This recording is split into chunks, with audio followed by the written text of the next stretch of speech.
Hey folks, welcome to Market Intraday Analysis by InTheMoneyStocks.com, your leaders in pure technical analysis, avoiding all that Wall Street hype. Today, Friday, April 30th, 2010. Well, folks, the markets are selling off pretty sharply today across the board. You have the Dow down 75 points, NASDAQ down 32, and the S&P 500 down about 11. Give or take about 1% on the NASDAQ and S&P, while the Dow is down slightly less, about 0.67% or 2/3 of 1%. Now, what's driving this market lower today? The answer to that would be Goldman Sachs, guys. Goldman Sachs continues to have a lot of fear here involved. Take a look at GS today. Goldman Sachs is getting hammered by 10% on the day, down almost $14. And the reason is, again, reports coming out last night about Goldman Sachs being investigated for criminal charges now in regards to trading mortgages. Now, remember last Friday, a week ago from last Friday, we had the key data come out that the civil lawsuit was filed against Goldman Sachs, or civil charges against Goldman Sachs. Now, the reason why that's so important, folks, is because civil is not that bad. I mean, in all fairness, civil means money. If you have a criminal issue, it's dealing with someone majorly breaking the law, possible jail time involved, possible major restrictions on a company. I mean, it is a much bigger deal. So you're seeing Goldman Sachs getting slammed down again today. Interesting how 2 Fridays in a row, essentially, that news does come out, or multiple Fridays. In fact, it was a couple Fridays ago, but nonetheless, Friday seems to be the day when Goldman Sachs happens to get hammered these days. Now, a couple other things to go over today. What else is driving this market lower? You did have Apple Computer, after a couple bounce days on Apple, getting hammered again today, down about $5.50. That is causing some stress on this market on the tech side. NASDAQ percentage-wise is down the most of any index out there. NASDAQ overall is down about 1.25%, while the S&P is down just under 1%. And as I said, the Dow is just down 2/3 of 1%. So bottom line is, folks, again, technology under a lot of pressure. Baidu, which had earnings a couple days ago and ripped higher yesterday by the tune of about 15% or more, is down again today. BIDU down about $15, giving some of those gains back. Google's down $1.35, and Research in Motion down about 25 cents, while Amazon is down about 3.25.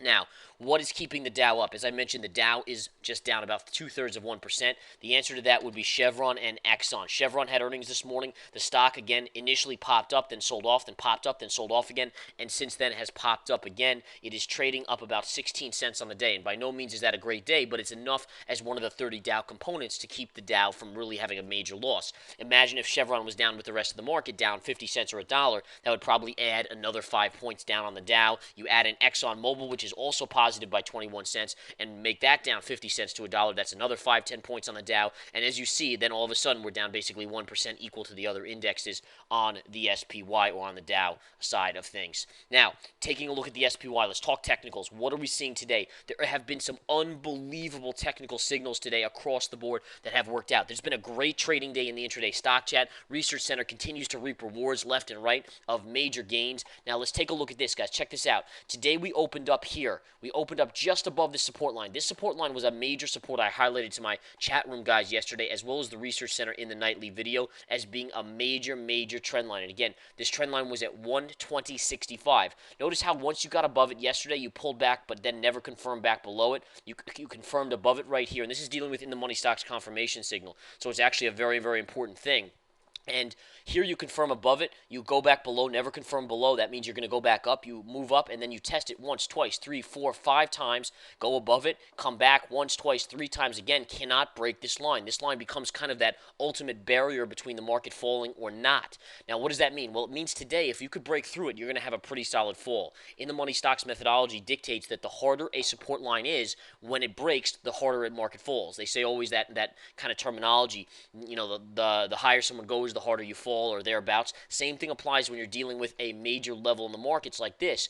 Here you test it once on the first candle, twice on the second candle, and then on the third candle you break, go right into a necktie, small bounce for a scalp, which we again made in the intraday stock chat, and then that was it. We took the money because the market, again, as I said, and the methodology dictates, it's going to fall sharply when it breaks such a key level. The markets do, and can catapult all the way down. Where do they go? Major technical level. Know your gap windows, guys. Gap windows and gap fills are the keys about today. As you can see, you come right in here. This is gap window right here. See how it's the low right here? This green line right below is a major trend line. Notice how the market goes right into there. And again, these levels were given out in the Research Center nightly video, as well as in the chat room. Everyone's scalping them left and right, making tons of money here. Now, again, off of that nice little tail, that tells us you're going to bounce. Gap window is going to be a bounce. Go long. Sure enough, market bounces up. What happens right here? Why would you fall off of this level? Number one, because you confirm below it. For the in-the-money stocks confirmation players, again, are members. They know how to read confirmation. I've taught them in depth here. And when you confirm below a level, which you did right here, below this level, this trend line, it means that when you bounce back to that level, if you bounce back to that level, it's going to be a shorting opportunity. Sure enough, look at the shorting opportunity it was. So long here, short up here, and then look at the market come back in. Beautiful fall, sideways inside bar, inside bear flag consolidation, and the market just catapults all the way down. Little inside bar consolidation. Notice the second time down here. First time of gap window in the money stock says take that trade. Second time, you're not supposed to take that trade. Know how to maneuver through the in the money stocks methodology. That is the bottom line here, folks, and you can make tons of money. In any case, down you come right here. You do not take that trade. Why? Because it's the second hit of that trend line. Instead, you go down here, you come down here, consolidate, move all the way down. And why would you take this trade right here?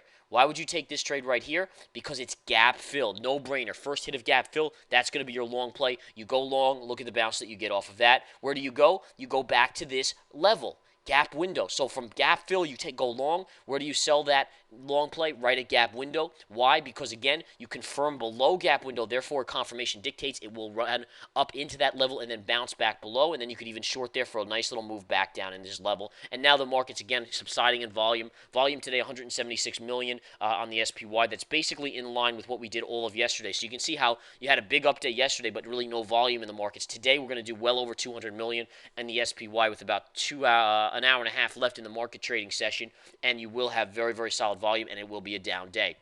Again, just looking at this chart, you can just read so much of it if you know how to read it. And that's what it comes down to, folks. Understanding the in-the-money stocks methodology, the in-the-money stocks technical signals. We ignore a lot of the junk out there. Honestly, it just confuses people, and they use it wrong most of the time anyways. And half the time, it's wrong anyways. Know the methodology, and you can make lots of money as we did today. Very, very big trading day for myself today, as did the chat room. Unbelievable good trades out there on the intraday side of the market. We traded, what stocks did we trade today? I know we traded Rig. Rig was a good scalping play off the 70 even number break. That's another in the money stocks play, even number play. APA was another great play. APA, we saw that bottoming tail right here. That was a great long opportunity.